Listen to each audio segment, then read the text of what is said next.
hey guys, welcome back once again to one more vlog of Calcutta Tube. मैं हूँ शोभुज।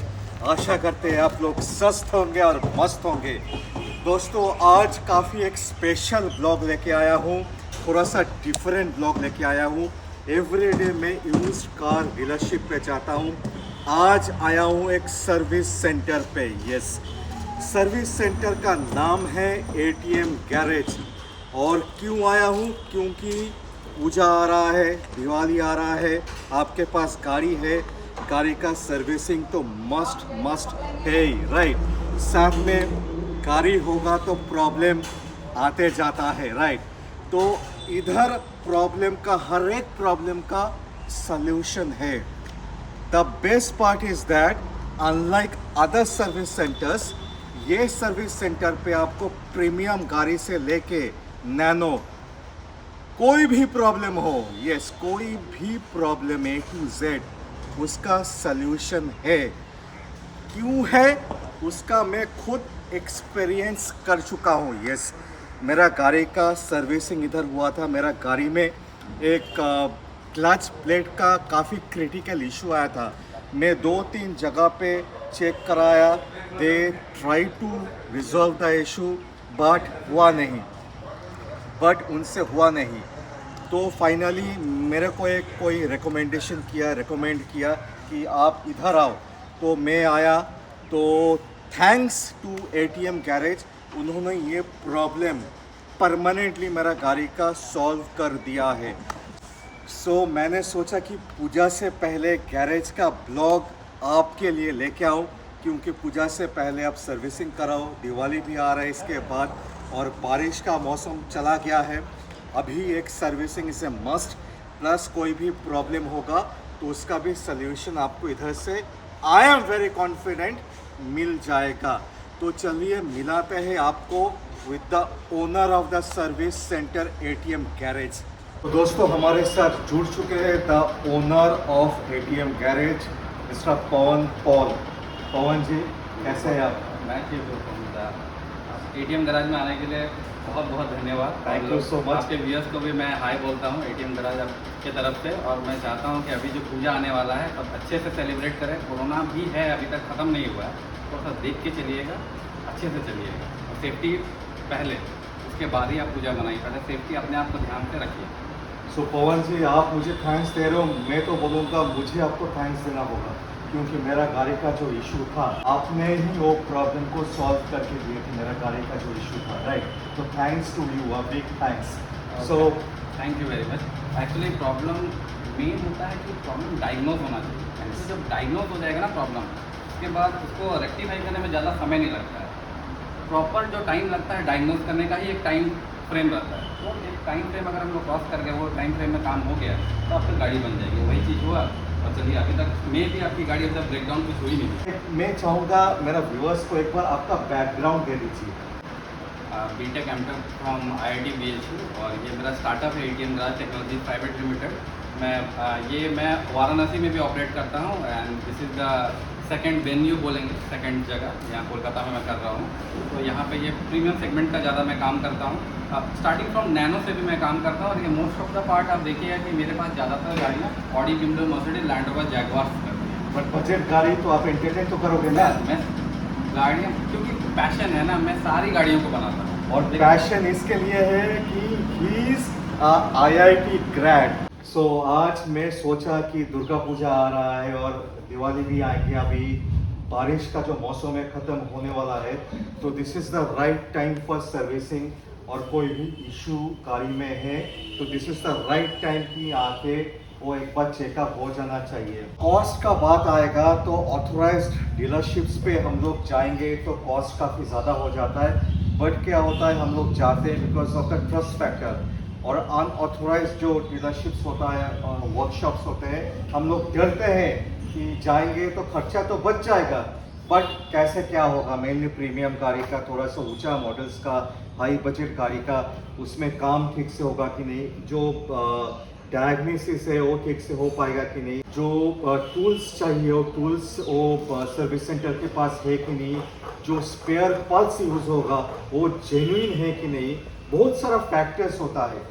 जो मुझे समझ में आया आपसे इंटरेक्ट करके, मेरा गाड़ी सर्विसिंग करके, मेरा गाड़ी का जो इशू था वो रिजॉल्व होने के बाद, कि ये सब में आप लोग बहुत ट्रांसपेरेंट हो, एकदम जेन्युइन स्पेयर पार्ट्स यूज़ करते हो, टूल्स भी आपके पास बराबर है, सब कुछ है, डायग्नोसिस का जितना सारा चाहिए। तो चलिए दोस्तों, अभी गाड़ी का जो इश्यूज़ है कि गाड़ी का वो थोड़ा सा समझने में हमें मदद करेंगे पवन जी। तो ब्लॉग को शुरू करते हैं। तो दोस्तों, हम लोग गाड़ी पे आ जाएंगे। अभी मैं देख पा रहा हूँ कि एक premium SUV Range Rover Land Rover वो मेरे ख्याल से खड़े हैं हमारे सामने। So I will hand over the mic to mister Pawan. हम समझेंगे क्या क्या इश्यूज़ है हर एक गाड़ी का। ये है आपका रेंज रोवर वो 2019 मॉडल हमारे पास आई है। Okay. और ये गाड़ी में खास बात मैं बोलूँ 2019 की मॉडल, ये गाड़ी लैंड रोवर के वर्कशॉप से सीधे आई है। ओके। जनरली वर्कशॉप से गाड़ी बाहर नहीं आती। The reason behind it is क्योंकि ये गाड़ी फ्लडेड कार थी, पानी में डूब गई थी, लगभग कितनी डूब गई थी। तो इसके मॉड्यूल्स नीचे ही होते हैं, इसलिए सब कुछ इसका इवन ECM ऊपर होने के बावजूद शॉर्ट सर्किट हो गया। इसका BCM मैं दिखा रहा हूँ, बॉडी कंट्रोल मॉड्यूल होता है ये BCM है। हाँ, ये बहुत कॉस्टली होता है। ये सबसे ECM से भी ज़्यादा कॉस्टली इसमें BCM आ गया। अराउंड 5 लाख के अराउंड में इसका प्राइसिंग आता है। तो ये इसका ख़राब हो गया, जिसके कारण गाड़ी पूरी ब्रेक डाउन हो गई। तो डीलरशिप से बाहर क्यों आए आपके पास? तो डीलरशिप से बाहर आने का इनका रीज़न था कि प्राइसिंग ये गाड़ी का टोटल कॉस्ट अराउंड अगर 70 लाख के अराउंड में है, तो उन्होंने वहाँ कोट किया था ऑलमोस्ट 75% ऑफ द व्हीकल। उतना कॉस्टिंग दे के कोई बंदा गाड़ी बनवाना नहीं चाहता। Even they are rich also, इतना मनी को उनको वेस्टेज लगा। तो इसलिए एक बार वो बाहर में मेरे पास भी गाड़ी आई, तो मैं प्रॉपर डायग्नोस किया। मैं प्रॉपर डायग्नोस करने के बाद मैं बताया कि सारी चीज़ें ख़राब नहीं हुई है, कुछ चीज़ें ही ख़राब हुई। तो जो ख़राब हुई तो पहले तो वही चेंज करेंगे ना। राइट। उसके बाद जैसे जैसे हम लोग गाड़ी स्टार्ट करेंगे, उसके बाद पता चलेगा कि और कुछ चेंजेस करना है। कुछ सामान इसमें जो कुछ छोटे छोटे मॉड्यूल्स है वो रिपेयर भी हो सकते हैं। जो रिपेयरेबल है उसको रिपेयर करके देंगे। सब कुछ चेंज करने का दरकार होता नहीं। मतलब कॉस्ट काफ़ी कम हो गया है। कितना परसेंटेज तक कम हो गया है? ये ऑलमोस्ट 70% में आ गया है। 100% सीधा 70% में आ गया, क्योंकि ये नई गाड़ी है। पार्ट्स इंडिया में अवेलेबल नहीं है। मैं हर जगह बात कर लिया, दिल्ली बात कर लिया, बॉम्बे बात कर लिया, भुवनेश्वर बात कर लिया, केरला में भी बात कर लिया। गल्फ कंट्रीज से लाना पड़ेगा या तो इंग्लैंड से ही मंगवाना पड़ेगा। ओके। तो कब तक ये गाड़ी रेडी हो जाएगा? ये ऑलमोस्ट पार्ट्स आने में, डीलरशिप से मैं बात किया था, और डीलरशिप में पार्ट्स आने में 45 डेज़ का समय लगेगा। और लेकिन जो मेरे चैनल हैं, मेरे चैनल से 15 दिन में ये सामान आ जाएगा। 15 दिन में सामान आने के बाद ये और 1 सप्ताह से 10 दिन का समय लगेगा। मतलब अगर मोटा मोटी पकड़ लेंगे 15 + 10 30 दिन में गाड़ी कस्टमर को वापस हैंड ओवर हो जाएगी। सो नेक्स्ट गाड़ी देखते हैं। चलिए, ये नेक्स्ट गाड़ी जो हमारे पास आई है, ये ऑडी की Q7 है। और ये गाड़ी में थोड़ा सा टायर लॉकिंग का इशू आ रहा था वाइल ड्राइविंग। मतलब गाड़ी को जब ड्राइव कर रहे हैं चक्का लॉक हो जा रहा, फंस जा रहा, तो झटके मतलब बहुत बुरे तरीके से झटके दे रही है। तो कस्टमर गाड़ी लेके आए, गाड़ी टो के लाना पड़ा। गाड़ी ऐसे चल के क्योंकि झटके दे रही थी, गाड़ी टो के आई। तो हम लोग एनालाइज किए, मतलब स्कैनर डाल के हम लोग देखे, तो उससे पता चला कि इसका ABS का मॉड्यूल जो प्रॉपर ब्रेकिंग में, नॉर्मल ब्रेकिंग के अलावा जो ABS का होता है वो जल्दी से ब्रेक लगाता है, वही इसका फेलियर होने के कारण ये माल फंक्शन कर रहा था। कभी पकड़ रहा है, कभी अपने से पकड़ रहा है, जिसके कारण कि टायर लॉक हो जाता है। वो हम लोग डिटेक्ट किए। तो ये ऑलमोस्ट कार रेडी हो चुकी है। बस 1-2 दिन में ये डिलीवर हो जाएगी। ओके, मैंने इसका भी काफ़ी क्रिटिकल प्रॉब्लम। क्रिटिकल मतलब ये लोगों को समझ में नहीं आता है कि ये क्यों हो रहा है। ये प्रॉपर इसके डायग्नोस्टिक टूल्स भी कभी कभी डिफरेंट तरीके से बताते हैं। तो जो ऑथोराइज में जो यूज़ करते हैं वही टूल्स लगाना पड़ता है, तब प्रॉपर हिस्ट्री पता चलती है। तो आपके पास है वो टूल्स? यस, वो टूल्स है, तभी हम लोग वो डायग्नोस कर पाते हैं। और हमारे पास जो टेक्नीशियन भी रखते हैं, बहुत थोड़ा सा हाई लेवल का भी रखना पड़ता है, तभी तो फॉल्ट जल्दी एनालाइज होना चाहिए, डिटेक्ट होना चाहिए, तब तो हम लोग कस्टमर को गाड़ी हैंड ओवर कर पाएंगे। नहीं तो गाड़ी है किसी के पास महीने, 2 महीने, 5 महीने, डीलरशिप पे भी गाड़ी 1-1 साल तक पड़ी रहती है। राइट। उनके पास प्रॉपर डायग्नोस्टिक टूल होने के बावजूद, क्योंकि पार्ट्स का अवेलेबिलिटी इंडिया में उतना अच्छा नहीं है। मैं इसका ही बता दे रहा हूँ ना, इसका ही आप देख लीजिएगा, इंडिया में कुछ भी अवेलेबल नहीं है। Again to the next car, this is Skoda Super 2013 model 1.8 TSI DSG। ये गाड़ी सबकी फेवरेट होती है, मेरी फेवरेट भी है। ये स्कोडा ये ऑडी A6 ऑडी A4 का फील एंड फीडबैक बोथ सब कुछ देती है। लेकिन इसमें एक जो सबसे इसका यूएसपी इसका रहता है, यूनिक सेलिंग पॉइंट इसका DSG गियर बॉक्स। लेकिन प्रॉब्लम उसी में आ गई है, इस बार ऑटोमेटिक गियर बॉक्स में ही प्रॉब्लम आ गई। ये डी मोड में जब लगा रहे हैं, उसके बाद जब डी मोड में जैसे ही लगा रहे हैं मीटर में तो D1 शो कर रहा है, लेकिन गाड़ी ना आगे बढ़ रही है। जब R मोड लगा रहे हैं ना पीछे बढ़ रही है, मतलब गाड़ी एक जगह स्टिल हो गई, रिवर्स भी नहीं हो रहा। बस गाड़ी स्टिल हो गई है। तो उसके गियर बॉक्स को हम लोग देख रहे हैं, इसके मेगाट्रॉनिक्स में कुछ प्रॉब्लम्स आया है, इसी कारण कि ये मालफंक्शन कर रही है, शिफ्टिंग में इशू आ रहा है। तो वो हम लोग देख रहे हैं और एक दिन का समय लगेगा प्रॉपर डायग्नोस करने में। तो ऑलमोस्ट हम लोग 90% तक जगह पे पहुंच चुके हैं, लेकिन थोड़ा और डायग्नोस कर रहे हैं कि गाड़ी जाने के बाद कोई प्रॉपर इशू नहीं, क्योंकि गाड़ी अभी मूव कर रही है। सो ये कब तक सॉल्व हो जाएगा? ये परसों तक ये काम पूरा खत्म हो जाएगा। मतलब ये सबसे मैं बोला ना, गियर बॉक्स में BM या मर्सिडीज, अगर ये फोक्सवैगन का जो गियर बॉक्स होता है, फोक्सवैगन स्कोडा ऑडी का गियर बॉक्स सबसे हाई क्वालिटी गियर बॉक्स होता है, क्योंकि ये वाल्व बॉडी वाला गियर बॉक्स है, ये मेगाट्रॉनिक्स वाला गियर बॉक्स है। टोटली डिफरेंट और सबसे हाई क्वालिटी तो बोलते ही हैं, मतलब फास्ट शिफ्टिंग, बहुत फास्ट चुटकी में शिफ्टिंग होता है। डाउन शिफ्ट भी बहुत तेज़ी से होता है, अप शिफ्ट भी बहुत तेज़ी से होता है। इसलिए कंपेयर टू BM और मर्सिडीज, फोक्सवैगन स्कोडा और ऑडी का माइलेज ज़्यादा होता है। और ये नेक्स्ट है सेम फोक्सवैगन फैमिली से Audi A6, again different problem. मतलब प्रॉब्लम का तो भरमार है। कभी कभी तो मैं भी सोचता हूँ कि ये क्या प्रॉब्लम आ गया। तो इसमें प्रॉब्लम क्या आ रही है ना, ये गाड़ी में ये गाड़ी पे ब्रेकडाउन थी, ब्रेकडाउन होकर ये भी टो होके आई। तो इसमें प्रॉब्लम है कि गाड़ी तो हम लोग स्टार्ट किए, गाड़ी तो स्टार्ट हो जा रही है, लेकिन इसका जो ब्लिंकर है, मतलब जो इंस्ट्रूमेंट क्लस्टर है, एक बार आइए मैं आपको दिखा दे रहा हूँ थोड़ा सा। ये इंस्ट्रूमेंट क्लस्टर में जो ये ब्लिंकिंग देखिएगा, ऑल ऑफ ए सडन ये 2-3 सेकंड के बाद ये अपने आप जो ब्लिंक कर रहा है, ये एक कैन गेटवे के वजह से और BCM2 के वजह से ये सब प्रॉब्लम्स आ रहा है। तो लोग अपनी गाड़ियों को कहीं भी दे देते हैं। ये भी अपनी गाड़ियों को मेरे आने से पहले, मेरे गैराज में लाने से पहले कहीं और दिए हुए थे। तो उनको बोले ये चेंज करना पड़ेगा, वो चेंज करना पड़ेगा। लोग खाली बोलते हैं क्या चेंज करना पड़ेगा, मतलब फॉल्ट पे पहले पहुंचना ज़रूरी है। पहुंच गया तो उसके बाद तो सॉल्व हो ही जाएगा। लोग पहुंचते नहीं हैं, आंसर कर देते हैं। ये सब गाड़ी में कभी कभी टाइम ज़्यादा लग जाता है। तो मैं कस्टमर्स को भी बोलूँगा कि आप कभी भी किसी के पास भी गाड़ी बना रहे हैं, अगर बंदा बोल रहा है कि सर थोड़ा टाइम लगेगा, तो उसको टाइम दीजिएगा, क्योंकि ये सब गाड़ी बनाना इतना आसान भी नहीं है सबको, क्योंकि सबके पास भी हाई क्वालिटी मशीनरी भी नहीं रहती है, इसलिए भी टाइम लग जाता है। टैलेंट नो डाउट टैलेंट बहुत रहता है, बहुत है, मेरे से भी कुछ लोग बहुत अच्छे हैं यहाँ पे, तो इसलिए कभी कभी टाइम लगता है ये सब गाड़ी को बनाने में। तो ये इसका भी फॉल्ट डिटेक्ट हो गया है। सामान का हम लोग वेट कर रहे हैं, स्पेयर पार्ट्स का, वो लगेगा। ये सामान कुछ भी मॉड्यूल, अगर ये Audi, BMW, Mercedes, Land Rover, Jaguar में कोई भी मॉड्यूल अगर चेंज होता है तो कस्टमर को मैं बता देता हूँ कि सारा मॉड्यूल को रिकोड करना पड़ता है, तब जाके प्रॉपर वे में काम करती है। तो ये भी गाड़ी अब 2 से 3 दिन में ये खत्म हो जाएगी। ये मॉड्यूल लगेगा, गाड़ी तो ऑलरेडी रनिंग कंडीशन में है, बस मॉड्यूल लगेगा। वो ब्लिंकिंग का इशू वो कैन गेटवे की वजह से हो रहा है, वो खत्म हो जाएगा। And this is the Beamer BMW X1, again different problem, again different problem. इसमें प्रॉब्लम है गाड़ी में इग्निशन ही नहीं आ रहा। ओके, गाड़ी इससे पहले 2 वर्कशॉप में भी गई, यहाँ से गई, वहाँ से गई। एक ने गाड़ी को स्टार्ट भी कर दिया, गाड़ी 15 दिन चली, फिर से बंद हो जा रही है। फिर से BMW के टेक्नीशियन को भी बुलाया गया, वो बंदा भी जाके स्टार्ट कर दिया गाड़ी को। तो फिर से वो गाड़ी 1 हफ्ते चली, फिर से ब्रेकडाउन हो गई। फिर हम लोग के पास गाड़ी आई, तो मैं भी सोच रहा हूँ भाई चक्कर क्या चल रहा है गाड़ी में। अब 15-15 दिन में लोग तो गाड़ी को स्टार्ट कर दे रहे हैं, फिर प्रॉब्लम क्यों आ रहा है? इसमें एक मॉड्यूल होता है, कैश बोलते हैं, car access system, right, cash car access system.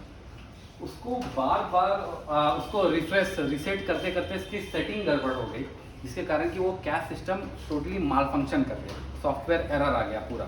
वो उसको वापस रिट्रीव ही नहीं हो रहा है। तो इसको गाड़ी को वापस इग्निशन लाने के लिए हमें वो कैस का जो मॉड्यूल है वो चेंज करना पड़ेगा। मॉड्यूल आ गया है, मतलब आज ही वो मॉड्यूल लग भी गया है, तो ऑलरेडी कनेक्शन इसमें आ चुका है। तो वही मैं बता रहा हूँ ना कि फॉल्ट डिटेक्ट लोग होते हैं कि कुछ लोग कोई डायग्नोस्टिशियन होते हैं कि वो सोचते हैं कि रीसेट करने से काम चल जाएगा। कब तक? रीसेट का भी एक लिमिटेशन है, बार बार रीसेट नहीं कर सकते चीज़ को, वो इसलिए वो प्रॉपर पूरा फॉल्ट में चला गया। और ऑलरेडी जो कस्टमर इतना पेन हो रहा है उनको कि मैं तो इसका यही जगह में पैसे दे दिया था, वो दूसरे वर्कशॉप में पैसे दे दिया। सॉल्व तो टेम्पोररी प्रॉब्लम तो सॉल्व हो गया, फॉल्ट डिटेक्ट करने में थोड़ा सा समय लगा, लेकिन at the end of the day fault detect हुआ, सामान आया, सामान लगा, गाड़ी में इग्निशन वापस आ गया। All different kind of problems. And this is BMW 3 Series 320D 2013 model. इसमें एक कंप्लेन आया है, कंप्लेन आता है most of the BMW X1, और इसमें एक एसी का और स्टीयरिंग का प्रॉब्लम कॉमन रहता है बहुत ज़्यादा, क्योंकि ये सब गाड़ी थोड़ी सी भी पानी में जाती है ना, तुरंत स्टीयरिंग का एरर दोनों में आ जाता है। तो मैं कस्टमर को यही बोलना चाहूँगा, जो BM वाले हैं, मर्सिडीज वाले, कभी भी अपनी गाड़ी को इतना पानी से ऊपर कभी मत ले जाइए। आप इतना पानी से ऊपर आप ले गए तो फिर जिम्मेदारी आपकी होगी, क्योंकि इसका सेकेंड हैंड स्टीयरिंग भी आपको कहीं भी ओपन मार्केट में भी जाइएगा, सेकेंड हैंड स्टीयरिंग अगर आपका स्टीयरिंग अगर माल फंक्शन कर गया तो 60-70 हज़ार से कम में आप स्टीयरिंग नहीं ला पाएंगे। वो सेकेंड हैंड मार्केट का बात करें, न्यू का तो आप छोड़ दीजिए। और कोई अलग अलग वर्कशॉप में जाएंगे, कोई 1.5 लाख, कोई 2 लाख सेकेंड हैंड का बोलेंगे। इसलिए सावधानी खुद से ही बरतना है, गाड़ी को पानी में चलाना ही नहीं है। इससे ऊपर पानी में, मतलब हाफ जो डायमीटर का हाफ है, इससे ऊपर गाड़ी को ले ही नहीं जाना है। तो इसमें एक प्रॉब्लम ये था ये गाड़ी में कि इसका ब्लोअर के पीछे का एक, गाड़ी ऑफ करने के बाद एक टक टक की साउंड हो रहा था, वो एक एडजस्टर का इशू था, वो भी एक नया प्रॉब्लम था। ओके, एडजस्टर का इशू था, वो रिसॉल्व हो गया है। तो इसमें मैं यही बोलना चाहूँगा कि देखिए, इतनी सारी गाड़ियों में तरह तरह का प्रॉब्लम आता है। कभी कभी मेरे पास भी नए नए फॉल्ट आते हैं, कभी कभी मेरा दिमाग भी घूम जाता है, मैं क्या बोलूँ, तो यही असलियत है कि भाई ये क्या हो गया गाड़ी को। so my understanding is that there had been lot of problems. जितना सारा गाड़ियाँ हम लोग दिखाए, हर एक गाड़ी का unique different problems, and the best part is that diagnosis आपने बेहतरीन किए हैं, जो मुझे समझ में आया। तो ये मुझे समझ में आ गया था जब मेरा गाड़ी का भी सोल्यूशन आप करके दिए थे। So this is the most important aspect मैं बोलना चाहूँगा मेरा व्यूअर्स को। सो हर एक गाड़ी का हम लोग तो प्रीमियम गाड़ी ज़्यादा दिखाई, बट मुझे ये समझ में आया कि बीइंग अ IIT इंजीनियर, सो एक है ना, एक बैकग्राउंड है आपके पास पहले से, आपको पता है, आपके पास एक इंसाइट है पहले से। पवन जी, मैं बोलना चाहूँगा कि देखिए, हम लोग प्रीमियम गाड़ी पूरा का पूरा दिखाई, बारीक premium cars, what about budget cars, उसका क्या सलूशन देते हो? और कोई नॉर्मल सर्विसिंग के लिए आपके पास आना चाहता है, नॉर्मल सर्विसिंग वो भी आप करके दोगे? मैं सारी गाड़ियों का काम करता हूँ। अगर कोई नैनो भी लेके आएंगे सर्विस करना है तो मैं उनकी भी गाड़ी करता हूँ। देखिए, जैसे रिट्स खड़ी हुई है, ये फ्री स्टाइल खड़ी हुई है, वैगनर का काम, ये क्लच का काम, ब्रेक का काम ऑलरेडी चल रहा है अपने पास। तो मैं सारी गाड़ियों का काम करता हूँ। ऐसा नहीं, एक्चुअली बोलते हैं ना कि प्रीमियम में मेरा एक्सपर्टीज़ है, मैं प्रीमियम का करता हूँ। लेकिन मैं जो भी आते हैं, क्योंकि नॉर्मल प्रीमियम बंदे के पास भी छोटी गाड़ियाँ होती है, तो मैं डिनाई नहीं करता हूँ ना किसी को। और at the end of the day मैं बोलूँ कि पैशन है, तो इसमें ऐसा नहीं है कि छोटी गाड़ियाँ नहीं फंसाती, छोटी गाड़ियाँ भी फंसाती हैं। ऐसा फॉल्ट आ जाता है, कभी कहीं से ग्राउंड अगर नहीं लेगा तो अलग अलग टाइप का एरर आ जाता है। वो समझने में हम लोग को दिक्कत हो जाती है कि कभी अपने जो टेक्नीशियन है समझ नहीं पाते हैं कि भाई ये क्या हो गया गाड़ी में, छोटी सी गाड़ी है, इतना टाइम क्यों ले रही है। तो हम लोग भी फंसते हैं, तो सब कुछ चैलेंजिंग होता है, नथिंग इज ईजी। तो प्रॉपर, लेकिन हम लोग A to Z की तरफ जाते हैं, सीधा जेड में अटैक नहीं करते हैं, धीरे धीरे diagnose step by step diagnose करते हैं, बताते हैं कि इवन कस्टमर को भी, कोई भी प्रीमियम कार वाले कस्टमर मैं उनको बोलना चाहूँगा, गाड़ी आप लेके आइए, डायग्नोज कराइए। एक मिनिमम चार्ज डायग्नोज का है, उसको बस वही पे करना रहता है। उसके बाद हम लोग जो कोटेशन देंगे, एस्टिमेशन देंगे, आपको सही लगा तो वेल एंड गुड, नहीं सही लगा तो आप कहीं और भी करा सकते हैं। मतलब हम लोग कोटेशन देने के बाद ही हम लोग काम शुरू करते हैं, अगर कस्टमर एग्री हो उसके बाद। ये हम लोग का सिस्टम रहता है। Pawan ji, thank you so much for your time. So it was a wonderful session. मुझे भी काफ़ी इंसाइट मिला आपसे, काफ़ी जानकारी मिला कैसे कैसे होता है, कितना क्रिटिकल इश्यूज हो सकता है। सो लास्टली आप क्या बोलना चाहोगे मेरे व्यूअर्स को? आपके व्यूअर्स को मैं यही बोलना चाहूँगा, क्योंकि आप तो पहले भी आए थे, आपके व्यूअर्स जो होते हैं ना, वो बहुत ज़्यादा आप पे ट्रस्ट करते हैं। वो आने के बाद भी बोलते हैं मैं सबूतदा का वीडियो देख के आया, और मैं इतने अच्छे कस्टमर्स, आपके जो व्यूअर्स कितने फ्रेंड बन गए हैं मेरे। मैं अलग से भी बात करता हूँ उनसे, मैं ये बता रहा हूँ, अलग से भी बात करता हूँ उनको, जो देख रहे होंगे, जो मिले हैं। मैं आप लोगों के लिए बोल रहा हूँ, सबका नाम तो मैं ले नहीं पाऊँगा, इसलिए मैं बोल रहा हूँ। कुछ दुर्गापुर से आए थे, कोलकाता के बाहर से भी बहुत लोग आए थे, मिलने के गए हैं, टाइम स्पेंड किए, बोले बहुत मज़ा आ रहा है यहाँ पे, चाय वाय पिए, कुछ खाए भी, खाना वाना खा के भी गए। तो मैं यही आशा करता हूँ, और यही कस्टमर को बोलूँगा कि कोई गाड़ी अगर बाई करने भी जा रहे हैं, प्रीमियम गाड़ी बाई करने के लिए भी जा रहे हैं, तो एक बार कॉल कर लीजिए यहाँ पे।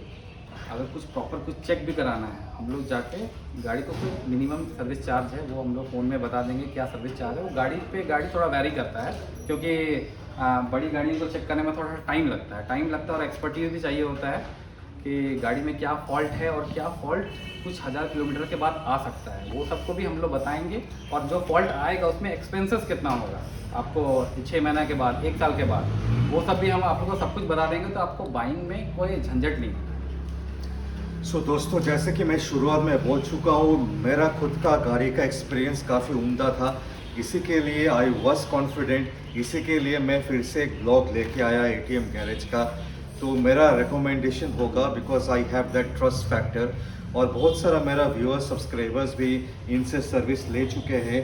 मेरा जो लास्ट ब्लॉग आया था मेरा गाड़ी के ऊपर जो क्लच का इशू था, मैं पूरा का पूरा वीडियो में बनाया था, ऊपर लिंक जा रहा है, आपने मिस कर गए होंगे तो आप देख सकते हो वीडियो। तो मेरा रिकमेंडेशन होगा एटीएम गैरेज, आप आओ। कोई भी माने आप कोई गाड़ी खरीदने भी जा रहे हो, तो उससे पहले भी आप वो गाड़ी को चेक कराना चाहोगे, इसका भी सर्विस आपको मिल जाएगा। नॉर्मल जो सर्विसिंग होता है वो सर्विसिंग भी होता है, budget cost to premium cost. Plus कोई भी इशू है, A to Z any issue starting from Nano to any premium cost, उसका भी सल्यूशन एटीएम गैरेज के पास है, मिस्टर पवन के पास है। सो दोस्तों, यही था आज का ब्लॉग, थोड़ा सा अलग। मैं सोचा इन्फॉर्मेशन आपके लिए लेके आऊँ, प्रेजेंट करूँ पूजा और दिवाली से पहले। सो कैसा लगा ब्लॉग मुझे बताएंगे। मेरा व्हाट्सएप नंबर दिया हुआ है इसमें डिस्क्रिप्शन बॉक्स पे। और ये जो लोकेशन है, लोकेशन भी काफ़ी उम्दा लोकेशन है। रूबी है, रूबी का पीछे जो अर्बना है, अर्बना के साइड से जो रास्ता जाता है 1.5 किलोमीटर, 1.5 किलोमीटर के अंदर। अर्बना के पास से, ये कैमरामैन एक बार आप अर्बना बिल्डिंग को दिखा देंगे, ये अर्बना है, वहाँ से ये अर्बना के पास, रूबी से अर्बना अप्रॉक्स 800 मीटर है। 800 मीटर के बाद अर्बना से 1.5, अर्बना से एग्जैक्ट 1.5 किलोमीटर में एटीएम गैराज है। सो दोस्तों, ब्लॉग इधर ही ख़त्म करेंगे आज के लिए। आशा करते हैं कि आपको अच्छा लगा होगा ब्लॉग। अच्छा लगा तो please share the blog with everyone, क्योंकि काफ़ी इम्पोर्टेंट ब्लॉग है ये। सो मिलते हैं दोबारा जल्दी ही और एक ब्लॉग में। तब तक के लिए take care of yourself. Bye bye.